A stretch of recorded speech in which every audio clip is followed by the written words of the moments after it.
Et la puissance de la bouche n'est pas négligeable parce que Dieu fait toutes choses par sa parole. La sagesse de la bouche. B-O-U-C-H-E. La sagesse de la bouche. Dis avec moi, la sagesse de la bouche. En fait, la bouche du serpent. Tu sais, quand on te dit serpent, tu as peur de quoi? Qu'il te morde. C'est-à-dire sa bouche est crainte. Le serpent a été désavantagé par Dieu. Dieu dit tu vas ramper. Dieu lui a enlevé les jambes. Mais si vous étudiez le serpent, vous allez voir qu'il a beaucoup plus de handicap que ça. Non seulement il ne marche pas, vous savez que la plupart des serpents n'ont pas d'oreilles. Ils ont une oreille interne, ils sont sourds. Et ils prospèrent. Les serpents n'ont pas de paupières. Ils n'ont pratiquement pas de paupières. La plupart des serpents voient très mal. Ils voient très flou. Et on va toucher ça quand j'ai parlé de la force, la sagesse de gérer ses handicaps. C'est impressionnant la façon dont le serpent s'en sort, malgré tous ses désavantages. Dieu l'a frappé de beaucoup de défauts, de problèmes. Mais il est l'animal qui prospère le plus. Il n'y a aucun animal qui peut prétendre que son espèce est dans la mer, en même temps sur la terre, dans les déserts, dans les arbres, partout. Il est le seul qui est partout à la fois. Malgré tout ce qui lui a été enlevé. Quelle sagesse! La première des choses, lorsqu'on entend parler d'un serpent, on a peur de la puissance qui est dans sa bouche, c'est-à-dire son venin. Il est handicapé. Le serpent aussi est muet. La plupart des serpents n'ont pas de cris. Ils ne rugissent pas, ils n'aboient pas. Il y a certains qui font un bruit, mais la plupart sont muets. Muets, sourds, presque aveugles, handicapés, mais dangereux. Amen. Donc, le seul truc, il n'a pas de bras, il n'a pas de pieds. Il lui reste que sa bouche. Il n'a pas de voix. Mais il a musclé sa bouche. Ça veut dire que quand il l'ouvre, c'est-à-dire que tu réfléchis. C'est-à-dire que Dieu lui a tout enlevé, mais ce qui est dans sa bouche, il a transformé sa salive. Le venin, c'est de la salive. Il a transformé sa salive en une arme. Il y a des serpents dont une goutte peut tuer 10 hommes. Le serpent est un animal silencieux. Mais lorsqu'il ouvre sa gueule et qu'il agit, tu es vraiment en danger. Même s'il n'a pas de venin, s'il t'a mordu, toi-même tu vas t'envenimer, toi-même. Parce que tu crains sa bouche. Alléluia. Donc la sagesse du serpent, c'est de rendre puissant votre parole, votre bouche. Et je vais t'expliquer comment est-ce qu'on rend puissant la parole dans la sagesse du serpent. C'est quelque chose qu'il a gardé en lui et comment nous pouvons transformer nos paroles en puissance. Le serpent est sage parce que une des seules armes que Dieu lui a laissées, il en a fait une arme fatale. Et la puissance de la bouche n'est pas négligeable parce que Dieu fait toutes choses par sa parole. Alléluia. Alléluia. Alors, je me suis rendu compte en étudiant la parole de Dieu que la puissance des paroles, parce que tout est dans la parole. Dieu a tout créé par sa parole. Tout est créé par la parole. Et on le sait, les déclarations que tu dis, les déclarations que tu fais, etc. Amen. Quand on parle de bouche, on parle de parole. On parle de ce qui sort de ta bouche. Alléluia. Tu dois, si tu veux dominer dans ce monde, tu veux briller, tu dois avoir un langage adapté. Tu dois avoir un langage puissant. Tu dois avoir un langage puissant. Tes paroles doivent être puissantes. C'est par ta parole que tu vas vaincre tes adversaires. Parce que tu n'as pas d'argent. Tu n'as pas de ressources. Tu as très peu de... Donc, quand tu pries, quand tu ouvres ta bouche, ça doit être un danger. Parce que tu n'as pas... Les gens, ils ont l'argent. Toi, tu n'en as pas. Alléluia. Quand les gens viennent combattre votre église, on dit vous n'avez pas le papier. Mais les gens règlent ça comment? La parole, c'est quoi la parole? À genoux et puis on parle à Dieu.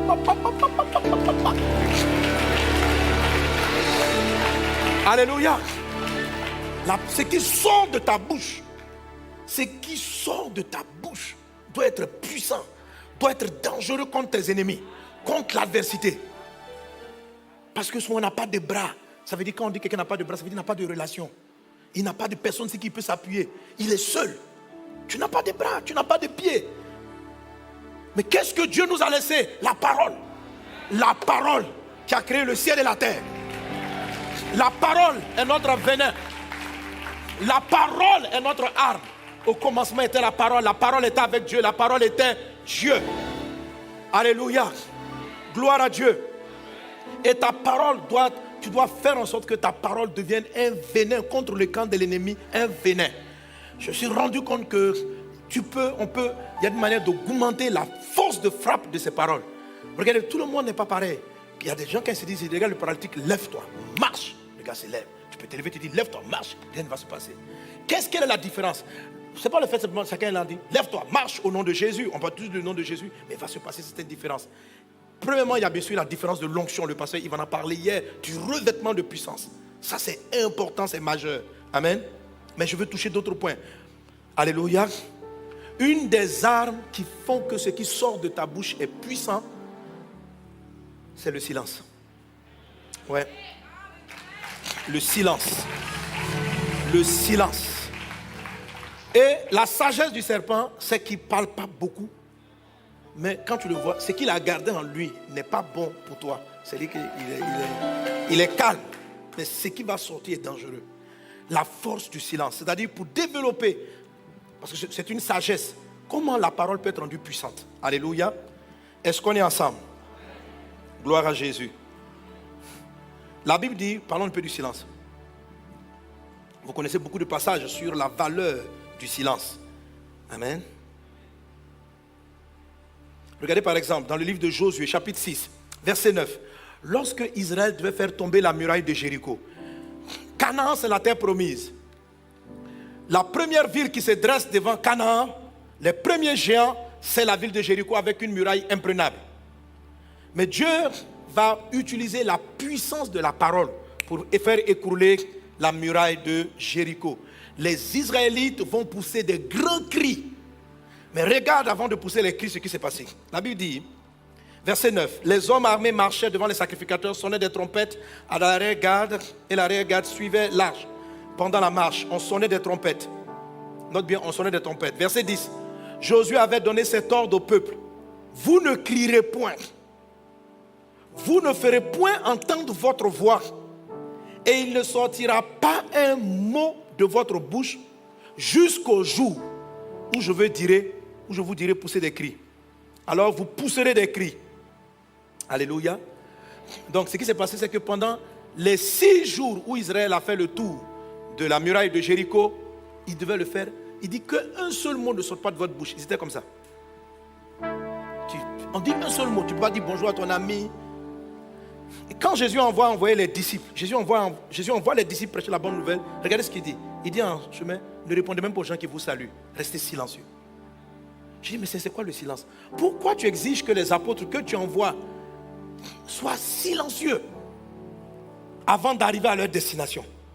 Qu'ils ne parlent pas. C'est un aspect de la sagesse du serpent. Le silence avant la puissance qui va sortir de ta bouche. Le cri qui va faire tomber. Autrement dit, les gens qui parlent beaucoup perdent de la puissance. Qui décrivent tous leurs projets. J'irai, je ferai. Oh, oh, oh. Est-ce qu'on est ensemble? Alléluia. Pendant 6 jours, ils devaient marcher autour de la ville sans dire un mot. Et puis ils regardaient la muraille. Ce qu'ils étaient en train de confesser, il y a un seul son qu'ils entendaient, le son des trompettes. Pam, pam. Or, le son des trompettes, ça proclame Jésus, ça proclame Dieu. La trompette, c'est le son qui dit, il est grand. Donc tout ce qu'ils entendaient, ça rentrait en eux. Dieu est plus grand que... Pam, pam. Dieu est plus grand. Dieu est au-dessus de cette muraille. Ils ruminaient ça en eux, la grandeur de Dieu, la grandeur de Dieu, la grandeur de Dieu, la grandeur de Dieu. Les seules choses qui devaient sonner pendant qu'on faisait le tour de la muraille, c'était le son des trompettes qui célèbre la grandeur de Dieu. Donc, pam, Dieu est grand. C'est ce qu'ils entendaient. Mais personne ne disait un mot. Je suppose que les Jérichoiens, les habitants devaient regarder, mais ces gars, ils n'ont aucun problème. Ils ne nous insultent pas. Ils ne nous disent rien. Ils marchent seulement en silence.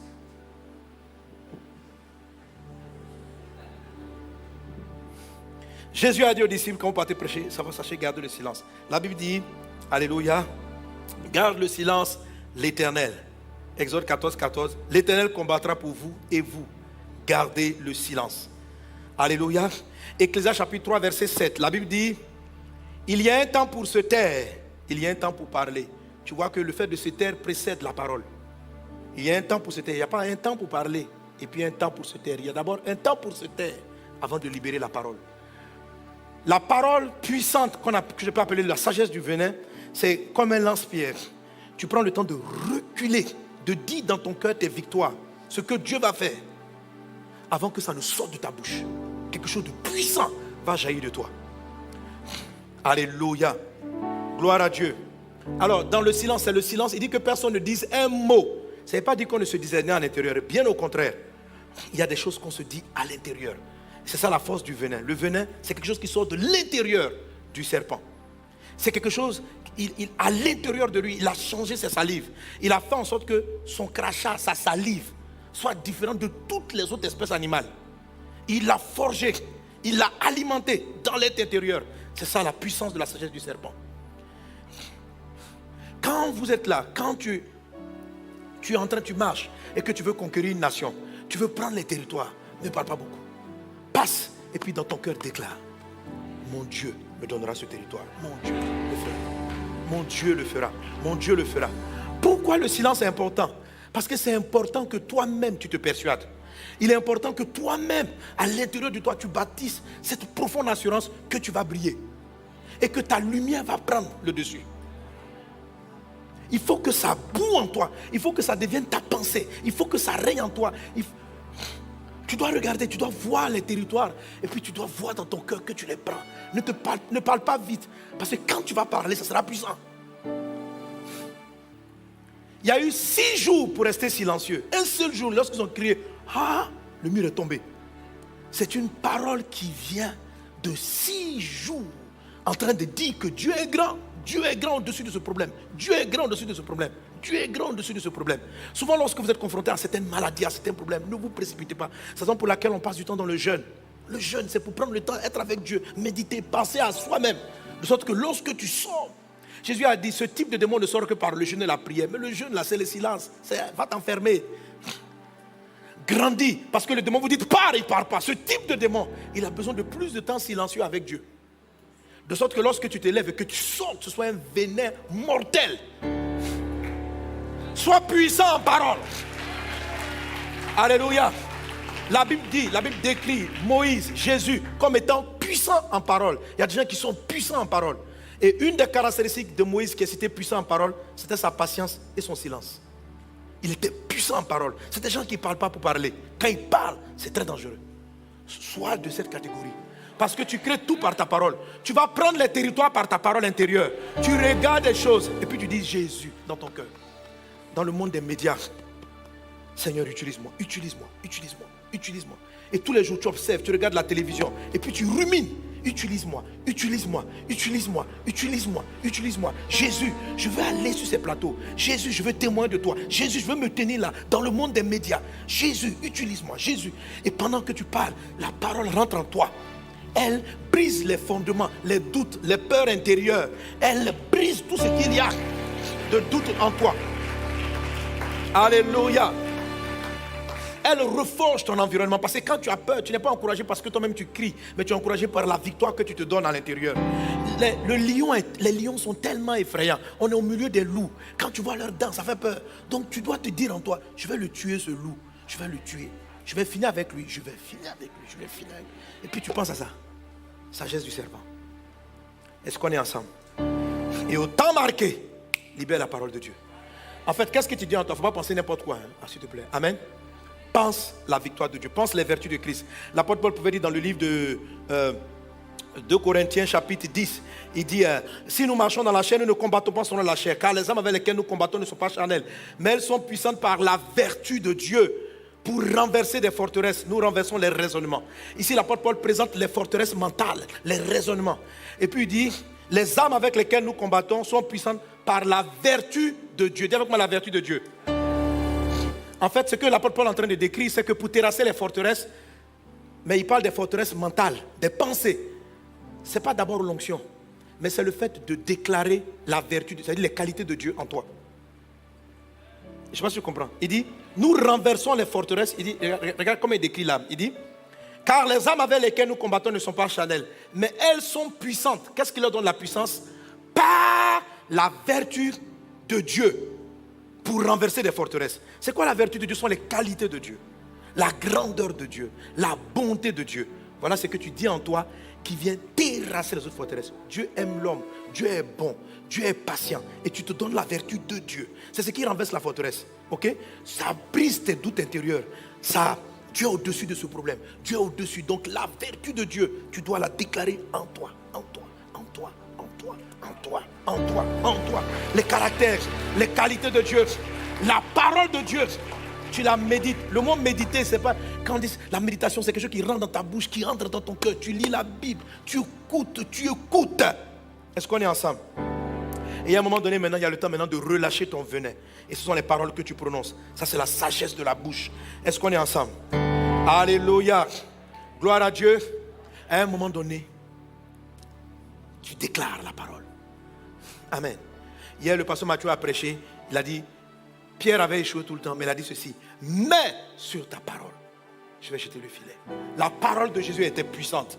Alléluia, que nos paroles soient puissantes. Il est important qu'à un moment donné, tu décrètes et tu déclares ce que Dieu va faire dans ta nation, ce que Dieu va faire à ta porte d'influence, sur ta montée d'influence. Il faut que tu parles. Tout est engendré par la parole. Tout est créé par la parole.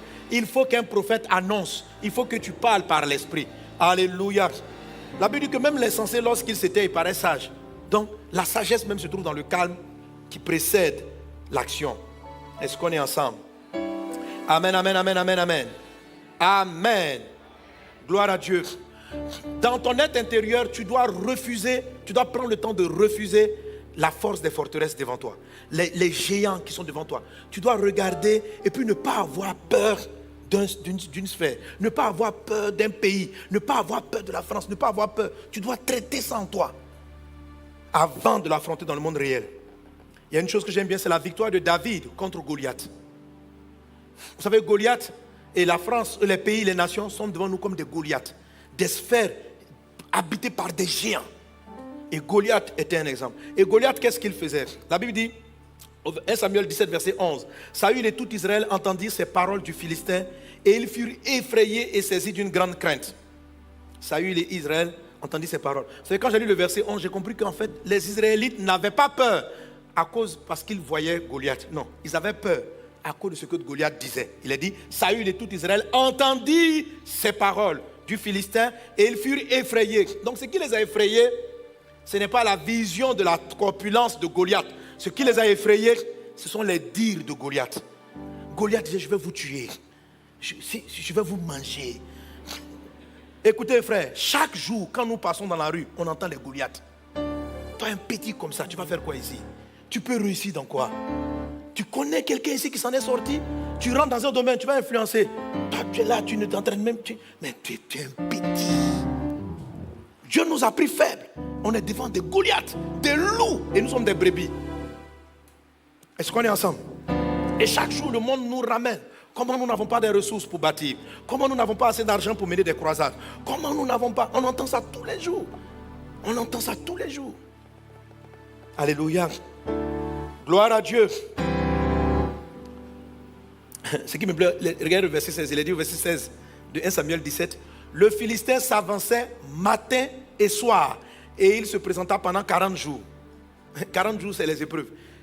Il avançait quand? Matin. Tous les matins, Goliath venait les intimider et tous les soirs. Il ne venait pas à midi. Il ne venait pas à 13h. Quand les gars se réveillent, il est sur eux. Je vais vous tuer. Le soir, quand il s'apprête à aller dormir, le gars apparaît. Je vais vous tuer.